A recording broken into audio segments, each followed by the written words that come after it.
সাবেক সামরিক ও সাবেক সরকারি কর্মকর্তা, এনজিও কর্মী, বিভিন্ন রাজনৈতিক দলের নেতাদের সমন্বয়ে আত্মপ্রকাশ করল জনতার দল। ইনসাফ জিন্দাবাদ স্লোগানে এ দলের পরিচয় করানো হয়। বৃহস্পতিবার রাজধানীর খামারবাড়ির কৃষিবিদ ইনস্টিটিউট মিলনায়তনে নতুন দলটির আত্মপ্রকাশ করে।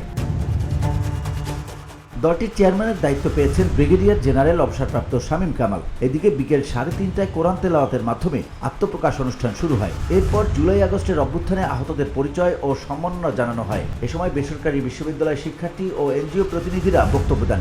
আত্মপ্রকাশ অনুষ্ঠানে মুক্তিযোদ্ধাদের পক্ষ থেকে বক্তব্য রাখা হয়।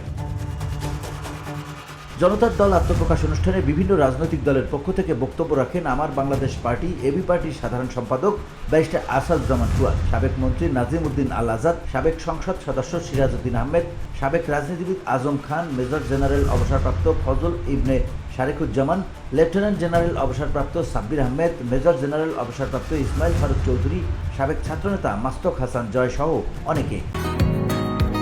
বসুন্ধরা, উত্তরা, বনশ্রী, কুড়িল ও বাড্ডা সহ রাজধানীর বিভিন্ন স্থানে অভিজাত ও অত্যাধুনিক মানের ফ্ল্যাট কেনার এক নির্ভরযোগ্য প্রতিষ্ঠান প্লেজেন্ট প্রপার্টিজ লিমিটেড। তাই আপনার স্বপ্নের আবাসনের জন্য আজই যোগাযোগ করুন। Pleasant properties limited, where destiny matches eventually.